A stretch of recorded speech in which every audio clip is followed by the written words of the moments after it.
Amazon Ring and government surveillance. My. Thank you for being here. I appreciate you showing up and watching this video. So we're going to talk about this article that I saw on CNET. Amazon Ring cameras push deeper into police and government surveillance. So what has happened is Flock Safety, which is kind of an AI security service, basically. So if a crime is committed, they get into those cameras for the companies that have signed up, and they pull things like license plate information and all that information, all the metadata, all that stuff, and provide it to law enforcement. So now, since Flock has teamed up with Amazon and Ring is a cloud-based system, if you signed up, which obviously you had to by joining the terms and services, they can get into your camera system and basically find out all this information from your cameras. So let's continue on here. Less than 2 years after removing a feature that made it easier for law enforcement agencies to request footage from owners of Ring doorbells and other security protocols, Amazon has partnered with two companies that will help facilitate the same kind of requests. Gee, I wonder why. So this article is talking about, and this is only happening right now, with the product line for 2025. In fact, how old is this article? Because I just saw October 17th, so it was published yesterday. That's right. They basically, Ring announced their partnership with Flock Safety as part of its expansion into the community request features of the Ring Neighborhood app. Atlanta-based Flock is a police technology company that sells surveillance technology, including drones, license plate reading systems, and other tools to law enforcement. Keyword there. The announcement follows a partnership by Ring entering into with Axion, previously Taser International, which also builds tools for police and military applications. So Axion is the company that produces the body cameras that you see police wear on their chests. So anytime you watch like those police body cam footage videos, you see the Axon logo at the, the top right.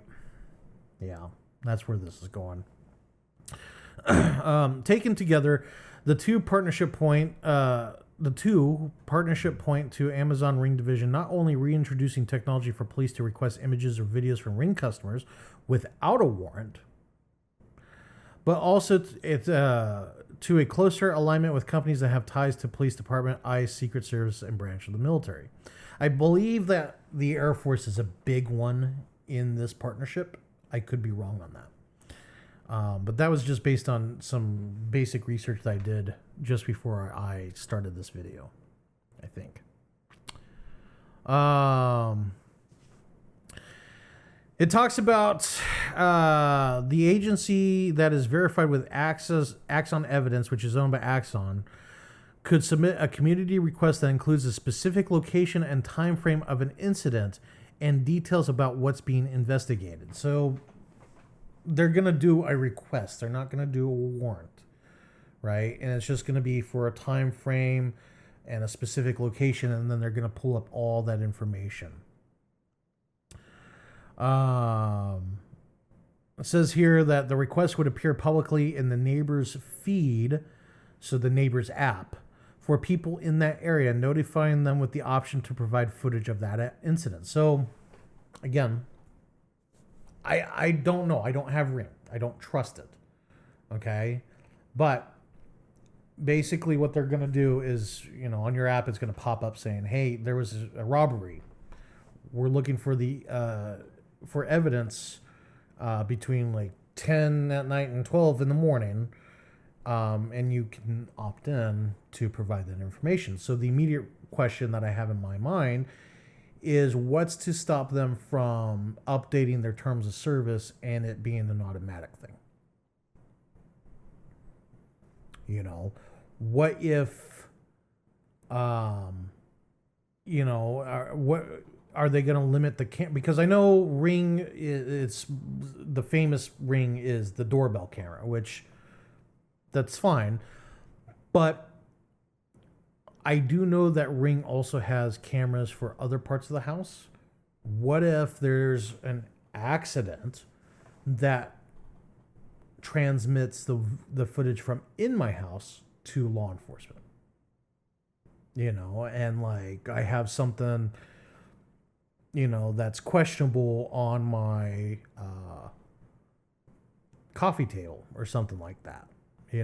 What's to stop them from knocking on my door and saying, hey, we got this footage and it showed some paraphernalia on your coffee table. Can we come in? Obviously, you don't sit there and say, yes, come in and take a look. You say warrant and close the door, or don't even open the door. But point is, that's the immediate thought that comes to my mind. Anytime there's a request, eventually it becomes a demand, and then eventually you don't have a choice. They just do it.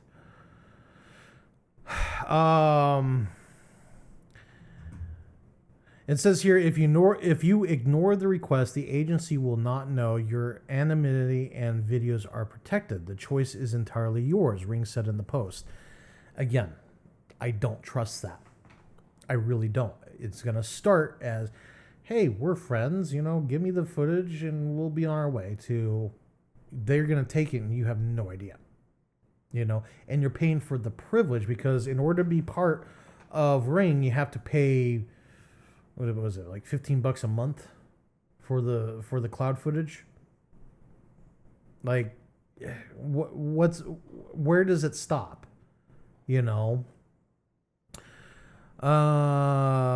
So according to this, the video footage submitted goes directly to Axon Evidence, where it is verified for authenticity. Okay.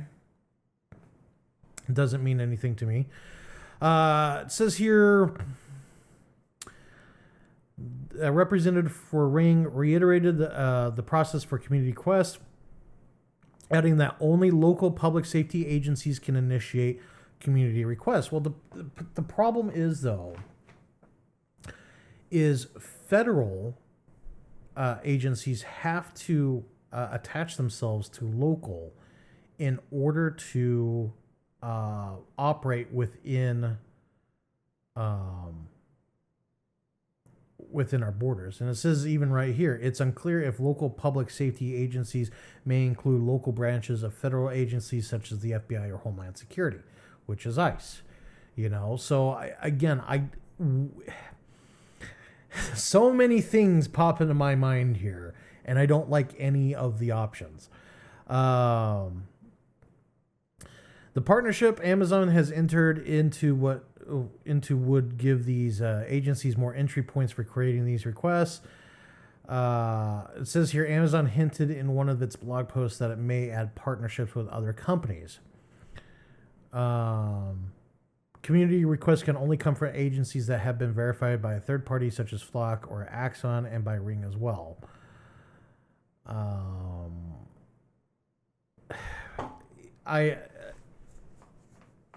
I'm sorry if I'm like pausing a lot to think about it, but like, I don't like this. Where does that stop? The next step could be, well, they want footage from your phone camera, or pictures from your phone camera, because they can do that whole triangulation thing where they ping your phone. And there was a story quite a while ago. This guy would ride a bike through this neighborhood. Every single day he'd ride his bike through this neighborhood, and there was a crime. I think it was a murder. And they did like a warrant for a ping, and his cell phone got picked up. Apparently he rode by at roughly the time frame that they were looking at him for, and then the police sent a warrant for his phone. Right? So he had to get an attorney and all that stuff. So my point is like, you could be unknowingly, doing something, and all of a sudden you're part of this dragnet that's being, because that's really what this is. This is a dragnet. You could be minding your own business and a crime that's completely unrelated to you comes up, and now your whole life is turned upside down. This is a false allegation without even a false allegation being present. This is just pure guilt by association at this point. I'm sure this is one of those things where I can see why people think it's a benefit, but there's just so many pitfalls that no one thinks about. And that's really what all this is no one thinks about the implications afterwards. Nobody thinks about the external factors, because nothing exists in a vacuum. I'm sure when cell phones first hit, no one thought that this is where a lot of things were going to go. And when I say cell phone, I mean the first Apple iPhone. Of course you had the BlackBerry and all that stuff, but now everyone's carrying a phone. We're talking about digital IDs. We're talking about, a digital dollar, and you're not going to be able to even give the kid next door $1 for a soda without being taxed by the government. All that stuff. It just seems like it's this ever shrinking bubble. I didn't feel this way 10 years ago, but the more I see this stuff, the more I'm seeing that this is becoming a serious problem. And when it becomes you don't have a choice, who's to say that they're going to start doing spot checks on you? They're going to start analyzing when you're getting home and when you're leaving and all, because all that stuff's recording you too. And then of course, let's talk about data breaches, since we just talked about data breaches. What happens when they have you on recording like that? And when I say they, I mean criminal actors who are going to use that information to possibly break in your home, steal stuff, whatever, without you even being home, or to mess with you. I mean, a lot of people, they don't even change the default passwords on their devices. And then you got some dude at 2:00 screaming at your toddler. I sound like a freaking nutcase sometimes. It drives me nuts, but here we are. The future is making everyone into conspiracy theorists. Anyways, I'm going to go ahead and end this here, but this isn't good. This isn't good. I'm sure that a lot of men are going to get hurt with something like this too. Or who knows, maybe it's the one thing that saves a lot of men from false accusations. I don't know. Who knows these days? Anyways, if you enjoy my content, please like and subscribe. And, I post every week, or I try to. Anyways, you have a good day. Bye.